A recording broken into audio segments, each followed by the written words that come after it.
Қызылордаға қош келдіңіз ағай. Қош келдік. Анаға тағзым орталығына осымен 3-ші рет келуіңіз. Иә, бір көрген біліс, екі көрген таныс, үш көрген туыс деп 3-ші рет келгенде өзіміздің туған ағайын тума туыстарымыз көрген сияқты қуанып қалдық. Рухани тәрбие беру орталығы, анаға тағзым орталығы. Ең бірінші осы әңгіменің басын көбіне қыз келіншектермен, балалармен жұмыс істейтін болғандықтан бала тәрбиесіне қатысты сұрақ қойғым келіп тұр. Мен мысалға 3 баланың анасымын. Мына қазіргі білім беру жүйесінде бізде 1-ші класста әліпби өтеміз, 2-ші класста балаға орыс тілі үйретеді, 3-ші сыныпта ағылшын үйретеді.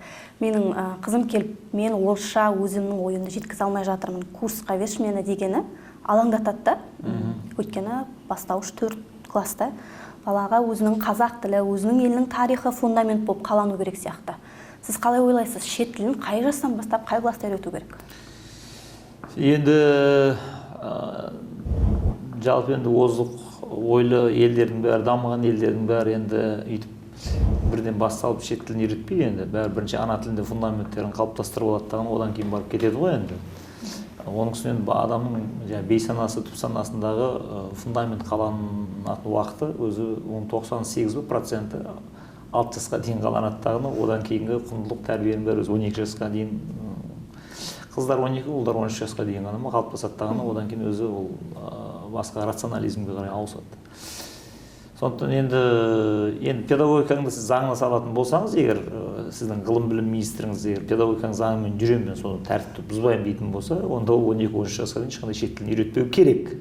Бірақ мен білім министрі емеспін ғой. Сондықтан сіз бұрынғы Аймағамбетовке болмаса қазіргі Ғани Бейсенбаевқа қойылатын сұрақты сіздер кейде маған қойып жібересіздер. Ал егер теорияға келетін болса, ол сондай. Мысалы, менің де бала шағам дәл солай сіз айтып отырған мектептен өтеді, қаласа да қаламаса да. Бірақ мен өзім бала шағамның бәрін ол орысша мектепте оқытып отқан жоқ па, ағылшынша бере ме бермеймін, одан менің шаруам жоқ.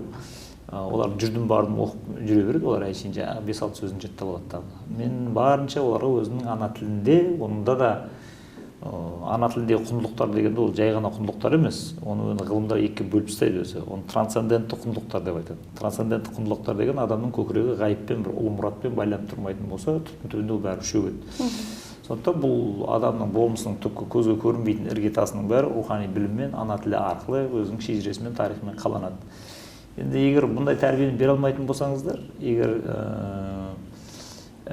мектептің ығына жығыла беретін болсаңыз, енді оның сіз ол орыс тілін оқы деп айтты деп оны сіз түбін тырнап қазатын болсаңыз, оны сіз геосаяси әңгімеге дейін кіресіз дағыны, әңгімеңіздің түбі Кремльден бірақ шығады. Енді сіз ол Кремльге қарсы тұратын бұл геосаяси саясаттың екпініне төтеп беріп тоқтата алмайсыз деп, бар қолыңыздан келетіні сіз және біз бәріміз не істейсіз? Орыс тілін игнор жасайсыз, ағылшын тілін игнор жасайсыз. Сөйтесіз дағыны күнделікті үйіңізге жоқ дегенде жарты сағат, егер күш жігеріңіз жететін болса, онда 45-50 минутқа дейін ана тіліңізде сол трансцендентті құндылықтарды, яғни рухани адамның жан дүниесін басқа бір ғайыппен тылсыммен байлап тұратын құндылықтарды сіңірумен айналысасыз. Сондай күн зауал біздің басымызға туған, және біз соны тағдыр ретінде қабылдаймыз да, оның шарасын іздеуге тырысамыз. Былайша айтқанда құр жылап еңіреп отыра бермейміз. Егер өзіңіз айтқан білім ғылым министрлігінде мықты жаңағы жоғарыдағы адамдардың бірі болсаңыз, қолыңызда күш болса, қандай өзгеріс енгізер едіңіз? Мысалға, мен бір мысал келтірейінші. Біз тарихты өттік мектепте, көбіне жылдарға мән береміз. Жылдарды жаттаймыз дедік та, болды, ол жылдар ұмытылып кетті. Кейін сол уақытта ғана уақытша жатталды. ОБТ-да да сондай мән беріледі жылдарға. Тіпті 5-ші сыныпқа барған кезде Қазақстан тарихы мен дүниежүзі тарихын қатар өтіп жатамыз. Өзің тарихын білмей жатып, дүниежүзінің тарихына кірісіп кетеміз ше. Осы нәрсеге көзқарасыңыз? Көзқарас болған, көзқарас дейтін түгілі жоқ, бірақ көзқарас бір жалғыз ғана сіз объективті көзқарасты айтасыз ол жерден. Барлық елдегідей Қазақстанда да негізі, егер біз сол теріскейдегі отырған көршіміздің саяси ықпалына егер түспеген болсақ, егер шығып кетіп жатса ол ықпалдан құдай бір сәтін салып, онда біз міндетті түрде не істейміз? Барынша өзіміздің тарихымызды, өзіміздің шежіремізді сіңіруге тырысамыз. Сіз айтып отырған дата деген нәрсе ол ОБТ арқылы келген бәле болса керек деп ойлаймын. ОБТ-дан өту үшін көбіне сұрақ жауапты ыңғайлы қылаттағын, олар көбіне датаны жасырумен баланы ұстауға, тексеруге тырысады да, көбісі сол датаға қарай кетеді.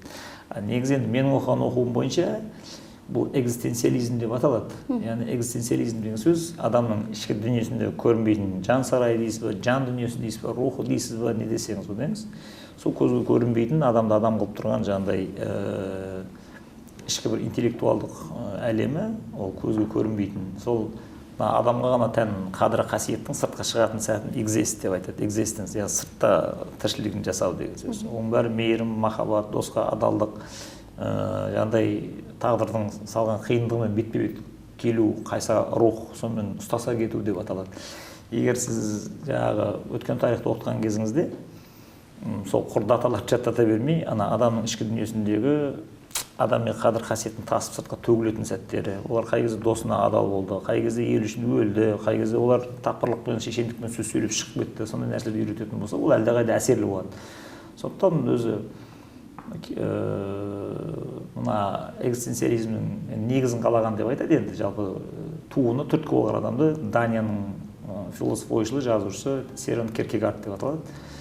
Оның өзі басында осы кітабын жазған кезінде, осы саланы таңдайтын кезінде, осы дата мата дегенде шыққан бәрі сендердің объективті түрде адамдардың бәрін зерттеп тарихты түсіндіреміз дедіңдер, бәрін осы датаға жансыз ғылымға келіп тықтыңдар. Міне енді бұл жерде ешқандай ағылшынша passion деп айтады, орыстар страсть деп айтады, біз қазақша ішік деп аудардық. Енді адамның ішкі жан дүниесіндегі ішкі махаббатты сезімдерді сендер көрсетпейсіңдер. Соның кесірінен біздің балаларымыздың бәрі ғылымға деген соның несі осындай қызығушылығы өледі деп бұлар қарсыласқан. Сондықтан біз де сол ғылымды оқығаннан кейін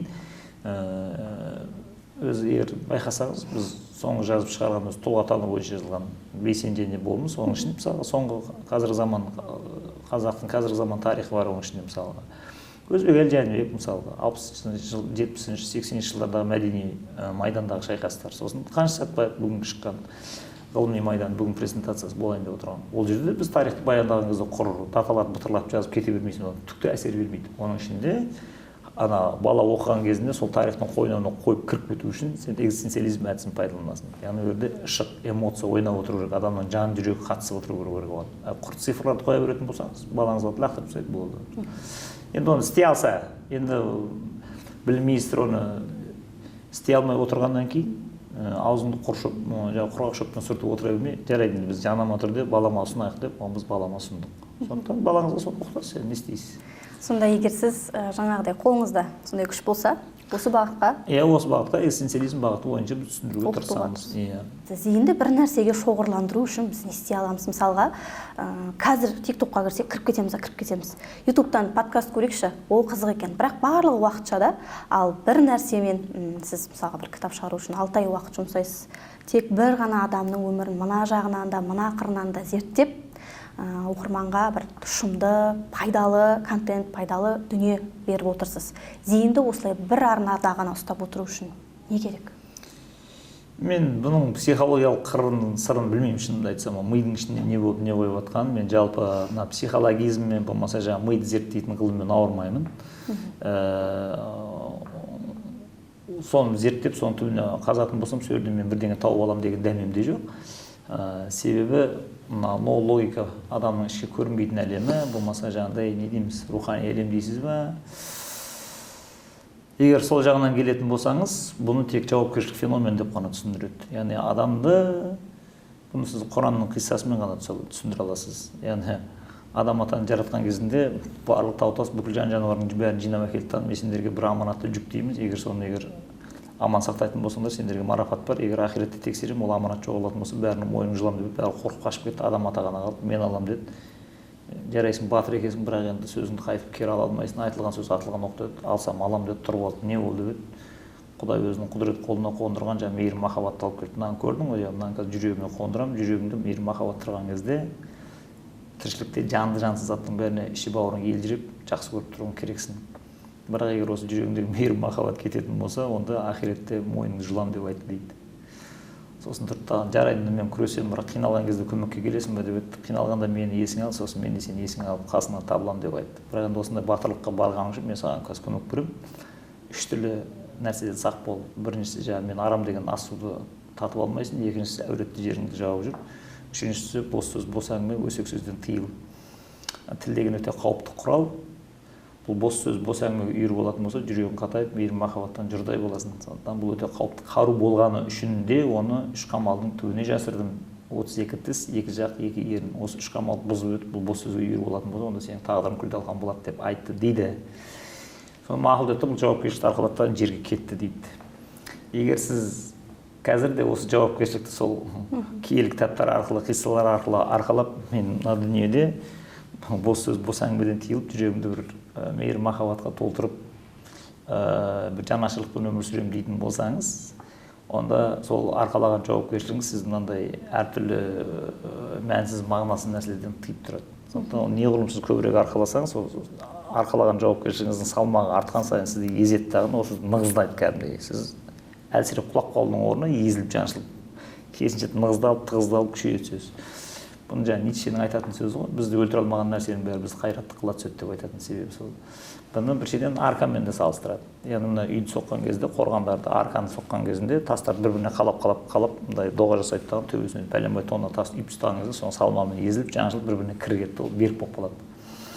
Сондықтан сізді мен біздің заманымыздағы жаңа зейім шашылып кетті деп жүрген адамдардың бәріне бір-ақ нәрсе айтылады негізінде. Сіз қоғам алдында, Құдай алдында, ар алдында бос сөз, бос әңгімеден тыйылып, қоғамға мейірім шафағат таратамын деген миссияңызды әуелдегі адам ата қабылдаған миссияны саналы түрде арқаламайтын болсаңыз, онда сіздің зейініңіз шашылып кете береді. Сіз қандай курсқа барсаңыз да түк істей алмайсыз. Сондықтан бұл экзистенциалист осылай жауап береді. Бұған көнбесең, онда сол жаңағы миды зерттейтін коуч-моучтарды жағалап жем болып жүресің болды. Өзбек әлі және мәдени майдан, Қаныш және ғылыми майдан. Біз алдағы уақытта сізді қай майданнан көруіміз мүмкін? Мысалға, өзіңіз жиі айтатын Бауыржан Момышұлы және Қан майдан деген сияқты. Сіз кірістіңіз ба келесі кітапқа? Иә, ол кірісіп кеткен. Бірақ енді шығармашылықпен айналысатын адамдардың бәрі табиғаттың, тіршіліктің бір заңын жақсы біледі. Ол жүзеге аспаған нәрсені алдын ала жариялайтын болсаң, ол өмір жүзеге аспайды. Сондықтан бұның бәрі қатаң мемлекеттік құпия сияқты сейфте сақталады. Және мен подкастқа өте жиі барып, сіз сияқты журналистерге өте жиі сұхбат беретін адаммын, және олардың бәрі осыны қызығып сұрайды. Біз олардың бірде-біреуіне жауап бермейміз. Керісінше біз олардың өзінің мойнына жауапкершілік жүктеп кетеміз. Сіз қайтесіз ба біздің келесі майданды? Сіз бірінші мәдени майданды игеріп алыңыз. Мәдени майданды бірінші өзің шаңырағыңа қондыр. Ғылыми майданды үйіңе алып бар. Өзіңнің ғылыми майданды үйіңде аш. Ана наданды болып бара жатқан балаңа Қаныштың тәрбиесін сіңір. Соның бәрін сіңіріп болғаннан кейін барып біз бұл майданды жолға қойдық. Үшінші майданды бізге жариялаңдар десе жариялауға болады. Ал осы майдандардың ішінде алдағы уақытта тағы бір сұрайыншы, біз аналарға арналған орталық болғаннан кейін біз көбіне әдебиетті өтеміз, тарихты өтеміз. Мысалға, тек ақындардан Фариза Оңғарсынова ғана біз білетініміз ше, әйелдерден. Алдағы уақытта сіз қалам тербеуіңіз мүмкін ба? Әйел ғалымдар туралы, алғашқы мысалға қазақтың сауатын ашуға осы шақырған әйел аналар туралы. Енді Әли Әшім сияқты тек әйел адамдардан шыққан ғалымдарды теріп, зерттеп, соларды насихаттаумен айналыспаймын. Біздің жұмысымыз қайтсек мына қоғамдағы надандықты тоқтатып, бұл жерді мүмкіндігінше осындай мәдени, рухани, ғылыми құндылықтармен толтыру деген мақсат бар. Жаңағы еркек затын жоғары қояйық, әйел затын төмен қояйық деген позициямыздан шықпайды ол. Сіз оның күрескерлігімен, қайраткерлігімен есептеген кезде қаншалықты оның жайпап тастаған жұмысының көлемімен есептеледі. Ал енді өзі биліктің басында отырып күрескерліктің алаңына шығып шайқасып жүргендердің бәрі ер азаматтар болғаннан кейін сіз солардың өзін насихаттау деген үлкен шаруа. Әйел адамның бағын ашқың келе ма, оларға күйеу болатын күйеулердің сапасын көтерумен айналысасың. Сондықтан күрескер, табанды, жауапкершілік арқалайтын махаббат мәселесінде айнымайтын еркектер көбейген сайын, әйелдер автоматты түрде соларға тұрмысқа шыққан кезде соларға ол side effect деп айтылады. Болмаса by product дейді, өзінен өзі бақытты болып кете береді. Бұрынғы сіздің жаңағы шешелеріңіздің бақытты өмір сүретін себебі әкелеріңіздің сапасының жоғары болғандығының есебінен жүреді олар. Сондықтан да ол кездегі 70-80 жыл қыздар бір қалай да жұмыс істеуге, қалай да диплом алуға тырыспайды. Жақсы азамат кездесті, қорықпай етегінен ұстап кете беретін тұғын. Қазір мына қызым өлтіріл диплом алып ал деп айтатын себебі еркектерге, жігіттерге сенбегендігінен айтып отыр оны. Ана сенің күйеуге шыққан күйеуіңнің сені 70-ке шейін сені сүйреп баратын ешқандай гарантия жоқ. Себебі айналадан көріп отыр олар 4 баласымен, 5 баласымен әйелдерін тастап кетіп қалып жатқан жауапкершілік жоқ, табансыз еркектерді. Содан кейін анандай страховка ретінде қойып қояды ана жерге. Сондықтан логотерапия бойынша men live for something, women live for somebody деп айтады. Қазақшасы ер азаматтар бір үлкен жауапкершілік арқалап ұлы мұрат үшін өмір сүреді деп айтады. Ал әйел заты ұлы мұрат арқалайтын ер азамат үшін өмір сүреді деп айтады. Өзіңіз айтып қалдыңыз, сапасы. Ал қазіргі жігіттердің сапасы қандай сонда? Қазіргі жігіттердің сапасы қандай болғанда, сіз ол сұраққа жауап бере алмайсыз. Себебі қазіргі сіздің жігіттер деп отырғаныңыздың бәрі, бұл енді менің білуімше бәрі 94-95 жыл туылған балалар ғой да, солай 91 тәуелсіздіктен кейінгі. Солай емес пе енді? Тәуелсіздік мейлі, иә. Енді сіз былай есептейсіз оны. 91, 92, 93-те туылды бұлар дүниеге келді. Сол дәл сол бұлар келіп, балабақшаға бару керек болып, мектепке баратын болып отырған кезде Қазақстанда сіз 91 жыл жасыңыз неше дейді? Мен өзім 93-пін. 93. Міне, сіздің өзіңіз ол заманды білмейсіз. Мен ол заманда студент болғам 92 жылы. Ол уақытта қазақтың ата-аналары ол баласын тәрбиелеп, оған білім беріп, оған ғылым беріп, оған шет тілін үйрететін оған жағдайы жоқ. Тек қана бір күндік тамақ табумен кәдімгі ашаршылық сияқты елес болып кеткен ол кезде. Сөйтіп, мына Қызылордадағы сіздің мамаңыздан барып сұрап көріңізші, не істедің сен мама сол кезде біз туылып жатқанда. Бәрі Аладорға арқалап алып, Атырау бар ма, Ақтау бар ма, Алматының Барахолкасы бар ма, соны жағалап, мына пойыздың ішінде пойыз болып, солармен біресе пісте май сатып, біресе жаңағы шеміскесін сатып, болмаса, мына вокзалда тұрып алып, мерде пирожки деп ары өткен, бері өткен вагонда пассажирлерге ол 10 жыл Қазақстан экономикасын түзеліп, қайтадан нақты ақша қорға түсіп, жалақы халыққа тарататын жағдайға жеткенге дейін ол заман өткен. Сондықтан сіздер де ден дұрыс сапалы балабақшаға бара алмайсың. Шешең үнемі қасыңда бола алмайды. Мектепке бере алмайсың. Мектептегі сапалы мұғалімдердің бәрі, педагогтардың бәрі ақша табамыз деп Аладор арқылы кетіп қалғаннан кейін, олардан босаған штаттардың бәріне сауатсыз неше мұғалімдер барды да жайғасып алды ана жерге. Сөйтті дағы олар сапасы деген дайындады. Сондықтан бір көкірегі қуыс осы дәуірде мектепке барып қалған адамдардың бәрі тұтас бір мынандай қуыс кеуде дәуірін қазір бір несін әкетіп бара жатыр, бір қабатын. Енді олардың бәрін қосымша осындай оқулармен толтыру керек. Оның енді үңірейіп тұрған мынадан ақ білуге болады. Ұлыңыз болсын, қызыңыз болсын, қарсы түкке тұрмайтын өтек шарлатандар ұйымдастырған семинарларға бас көз жоқ қатыса береді. Барады ақшасын бәрін. Сіздің өзіңізді бірнеше семинарға қатысқан шығарсыз деп ойлаймын. Иә, түкке тұрмайтын семинарларды сатып алып, ақшаңызды бәрін далаға шашып, ең соңында қайтадан өзіңіздің уақытша нәрсе ішіңіздегі үңірейген бостықпен қайтадан бетпе-бет келесіз.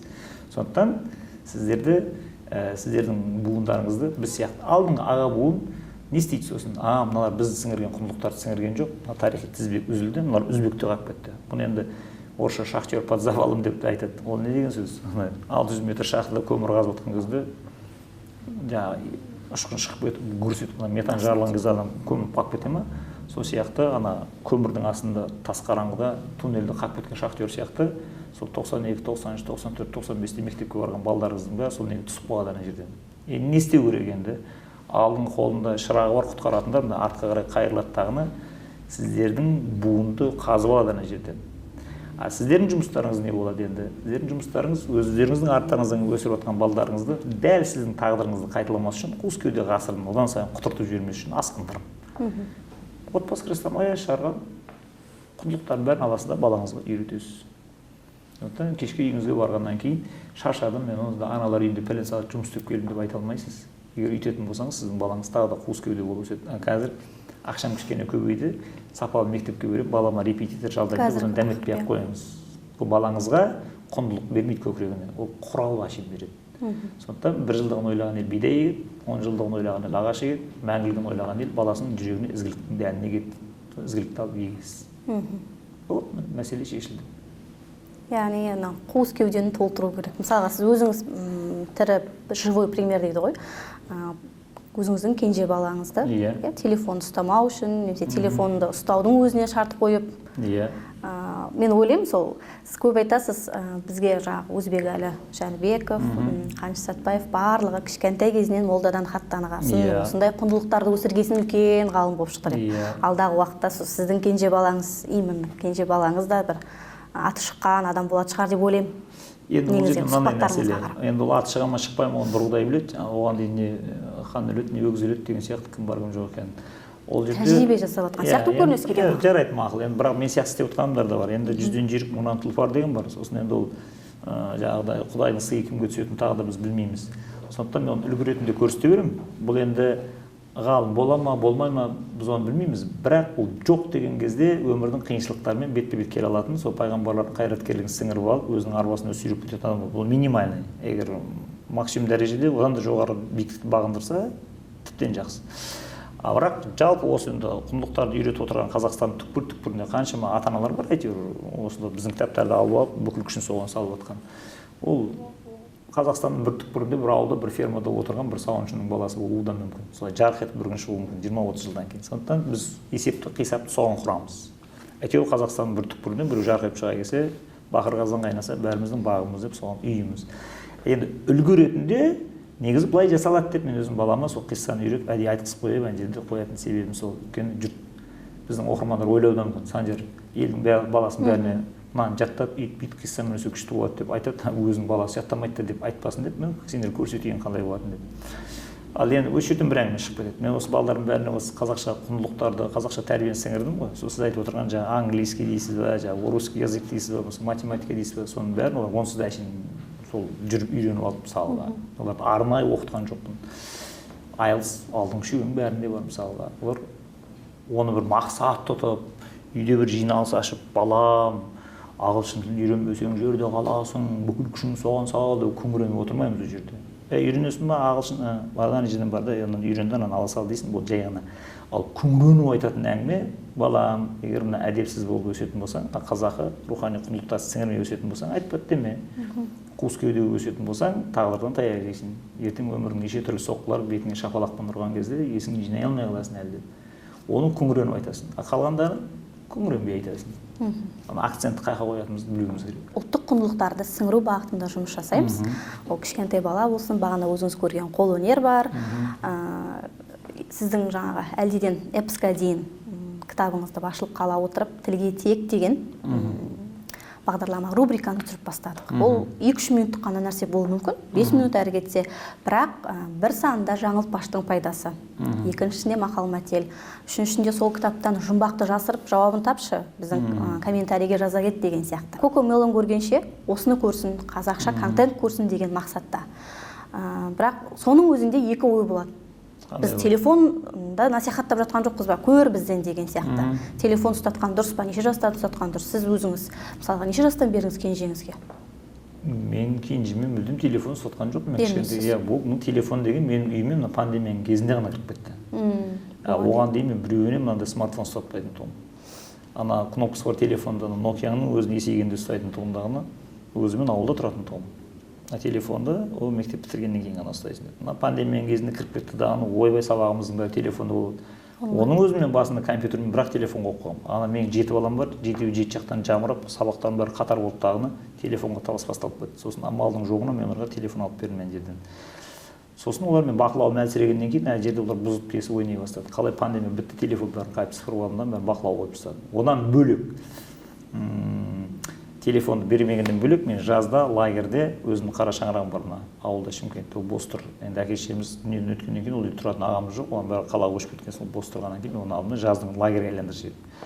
Лагерге бүкіл бала шағаны, ағайын туысқан баласын жинайсың дағыны, бір поварды сайлайсың дағыны, телефонның бәрін сыпырып аласың дағыны, 1,5 ай сол жерде кітап оқып, тек қана бір-біріне әңгімелесіп, сөйлесіп, сол жерде концертін тыңдап жатады ана жерде.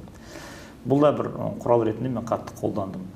Ал енді бала шағамды өзім үйде отырған кезде телефонды тек рұқсат сұрап қана бір жарты сағат, 1 сағат қана қолданатын режим қойып тастаған. Және оны автоматизацияға дейін мен жеткіздім. Олар телефон ұстаған кезде бір қылмыс жасап отқан сияқты сезімге бөлінетін деңгейге дейін көтерілді олар. Сондықтан бұл мәселеден мен үйімде құтылмау деп ойлаймын әзірге. Тағы мен жоқта бірдеңе бүлдіріп жүрмесе. Енді шешесіне де мен үйретіп қойдым, қатаң қадағалап отырды. Себебі әсіресе 2-3 жасынан бастап ұстайтын болса, онда цифрлық аутизммен ауыратын ықтималдық өте қатты жоғары. Мен өзім көршімнің баласын көрдім. Менің баламмен түйдей құрдас, бірақ бір әріпті танымайды, 2 әріптің басын қосып оқи алмайды, бірақ ойнаған кезде сап-сау бала. Сыртынан қарасаң ешқандай несі жоқ. Шақырып алып оқысаң, бір сөйлем жаттай алмайды. Сосын барып оны сұрастырдық қой, неге бұлай деп. Сол кезде шешесінің құрбысы бар екен, бірге жұмыс істейтін әріптес. Бұның бүлдіргені деді, балам есейген кезінде ағылшын тілінен қиналмасын, осы бастан үйрене берсін деп тағына ағылшын тілінде мультфильмдер қосып беріп баласы мынандай болып қалды деді. Сонымен ол баласы ағылшында үйренген жоқ, қазақта үйренген жоқ. Енді ол егер ғайыптан тайып бір енді маманы тауып емделіп шығып кетпейтін болса, онда ол сіз кәдімгідей ауру бала бағасыз деген сөз. Сондықтан мына жерде сіздің қазіргі балалар не дейді, телефон бермесең жылайды, бірдеңеше деген деп отырады. Жыламаса одан әрмен. Балаңды аясаң аяма. Балаңды аяма, сен балам жылады деп бер 2-3 жасынан бастап, сен өлілгенше сен ауру бала баққан жақсы ма? Жоқ болмаса шапалақпен бір-екі рет тартып жіберіп дені сау болып өсіріп алған жақсы ма? Екеуінің біреуін таңдау керек бұл жерде. Енді балада шешесінің қуыс кеуде екенін, әкесінің қуыс кеуде екенін білетін болса, ол да өтірік әртүрлі тәсілдер қолданып ала береді. Ал енді әкесінің шешесіне харизма бар болатын болса, талапты күшті қоятын, онда олар да тырп ете алмайды. Сондықтан баласына телефон беріп қойып, қайтеміз енді, қазіргі балалардың бәрі осындай ғой дейтін ата-ананың бәрі өзі надан, өзі қуыс кеуде болып келеді. Жазда да әлеуметтік парақшадан көрдік қой, балалардың қалай демалғанын, қалай бір-бірімен тірі қарым-қатынас жасап, суға түсіп, ыстық құмды басып. Оның ең қызығы түскі астан кейін, кешкі астан кейін мен әдейіге оларға 1 сағат тиіспеңдер, мынаны үзбеңдер деп қойып қоямыз. Себебі ана тірідей араласып құрласып сөйлесу мәдениетін ұмытып қалған, алар ми телефонда отыра беріп, алғашқы 3 күнге дейін олар Робинзон Крузо отырды ана жерден. 3-4 күннен кейін барып милар қайтадан жаңа режимге бейімделеді дағыны, одан кейін барып басынан өткен оқиғаларын баяндап, оқыған кітаптарын баяндаған кезде ана араның ұясы сияқты гу деп тұрады сөйлескен кезде. Соны сырттан қарап тұрасың, ана адамның жанының жетіліп жатқаны, сөйлеу өнерінің ілгерілеп жатқаны бәрі көз алдыма жүріп жатады ана жерден. Сонымен аламда сарт-сарт түсіріп алып отырамын ана жерден. Сондықтан осы көргеннен кейін барып, мысалға кеше мен Көкшетауда бір Жетісайдың қазағын көрдім. Осыдан жазға аман есен жетейін, Жетісайда қара шаңырақ құрылысқа құлыпталып тұр, соған бәрін ағайын туысқан балдарын жинайын деп, өзінің ағайын туысқанымен соғысып жатыр екен ана. Сөйтсе жас келіндер шыққан ғой өзінше, ойбай ауылға барса баламыз ара шағып алса сен жауап бересің бе? Соны айтқанда, сендердің күйеулерінің бәрі сол Жетісайдан шыққан жоқ, араға талады. Отырсыңдар ғой, соларды күйеу болып, бала тауып солардан бөлген ештеңесі де жоқ. Енді сенің балаңды өссін, сол жерде бұл шайқасқа түссе, бір-бірімен араласып, құрласып, туысқандық сезімдерін семіртіп шықпайтын болса, ертең бұның аяқ жағы крах, трагедияға алып келеді. Адамдардың ол бөлшектеріне алып келіп соғады. Ол баланың қазір бір-бірімен ойнап жатқанның өзінен көзің тояды ғой. Үйден шықпайды, далада ойнамайды. Сондықтан мен ана жерде оларға кәдімгі бұрынғы су шашып ойнайтын ойыншықтарын әперіп қойсаң, 80-ші жылдардағы балдар сияқты су шашып ойнайды кәдімгі. Жоқ қой, телефон бермейсің. Ол 40 күн, 1,5 ай бойы бермейсің сен оны. Өте үлкен уақыт. Сол уақытта жетіліп, кәдімгі достар тауып, достар айырылысқан кезде еңіреп, жылап, кәдімгідей еңкілдейді ғой. Сонда 8-9 жасар балдар сол бір-біріне бауыр басып қалып, бір-бірін қимай кетіп жатқан кезде, автобусқа мінген кезде аңырап жылайды, автобустың бүйірін ұрып. Өте қызық көрініс бұның бәрі. Қазір біздің заманның адамдары оны тек кинодан көреді жүр, өтірік ойнататын әртістерді.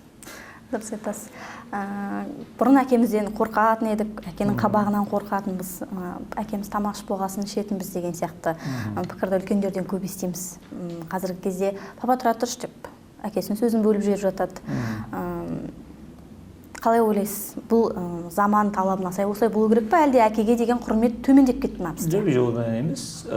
Егер әкенің өзінде харизма деген жоқ та, сіздің жаңа айтып отырған әкеңіз 70-80 жылдарда оларда харизма бар тұғын.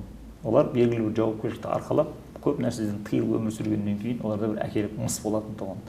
Ал біздің замандағы әке деп отқандарыңыздың бәрі сол жаңа Горбачевтың 85 жылдан туылған адамдар ғой, көбісі. Олар бәрі 91 жылға жаңағы күйреу экономиканың күл-талқан болатын жеріне келіп жалғасты. Сондықтан әкелердің өзі тым жеңілтек нәрселермен қуыс кеудеге өсіп кеткеннен кейін мысы баспайды.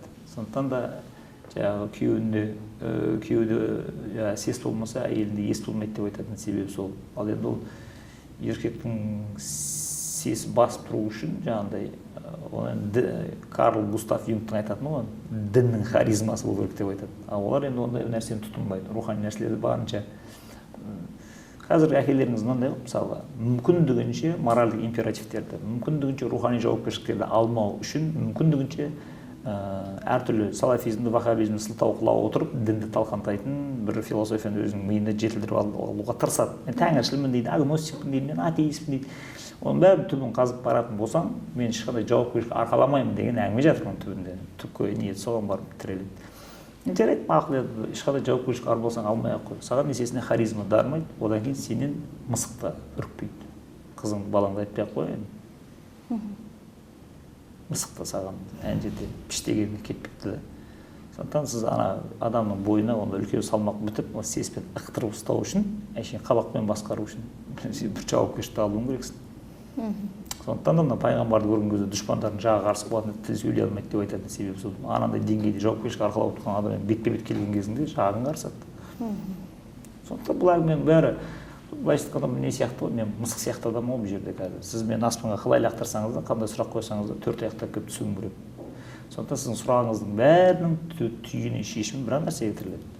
Ол 21 ғасыр қуыс кеуде ғасыры деп аталады өзі. Адамдардың жаппай рухани құндылықтардан жаппай бас тартып, бәрінің мәнсіз мағынасыз нәрсеге жұтылғанның кесірінен бәрі қуыс кеуде дертін жұқтырады, бәрі салмақсыз болып кетеді осындай. Соны 17 ғасырда математика ғасыры, 18 ғасырда физика ғасыры, 19 ғасырда биология ғасыры, 20 ғасырда атом ғасыры, 21 ғасыр ең қауіпті ғасыр деп аталады. Бұл ғасырда өмір сүріп жатқан жастар, жеткіншектердің бақытты өмір сүру ықтималдығы өте төмен. Себебі мәнсіз, мағынасыз, бұрын тыйым салынып келген заттардың бәрі қолпашқа ие болып қоғам бетіне қалып шығып кетті. Сондықтан қазіргі жастар барынша арсыз, ұятсыз, барынша анай заттарды видеоға түсіріп, хайп жасап, сол көрілімді өсіріп, ақша табуға бейімделіп алғаннан кейін, ол мүмкіндігінше қаза береді енді оны. Бұның түбі трагедиямен аяқталады. Сондықтан сол трагедияны мүлдем жойып жүрмесеңіз де, ең болғанда оның соққысы әлсіреп жету үшін қоғамға сіз өзіңізден бастайсыз. Сондықтан сіздің де аузыңызға дуа бітіп, мына көрермендеріңізді иландыру үшін бүгін үйіңізге барасыздағыны әлди нефсқа деген кітапты аласыз, салт дәстүр сөйлейді деген кітапты аласыз, мың сұрақ деген кітапты аласыз. Күніне 50 минут балаңызбен жұмыс істейсіз. Күйеуіңізді егер парасатты кісі болатын болса, онда көндіресің.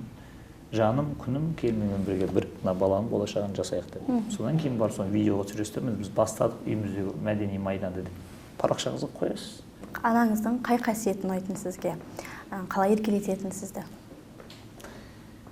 Білмеймін енді, ондай бір сізге бір елжіреп отырып айтып беретін ондай мен естелік айта алмаймын. Себебі менің шешем 12 бала туған, соның 10-ы жетілдік.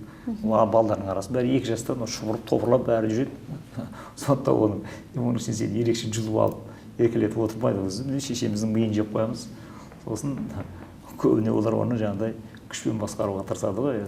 Ал енді негізінен біз еңбекке баулып, өзі шешеңнің тәрбиесіне сен жаурап қалмасаң, үстің жылы болса, қарның тоқ болса, ол шешең мейір махаббатпен соны қамтамасыз етуге тырысады.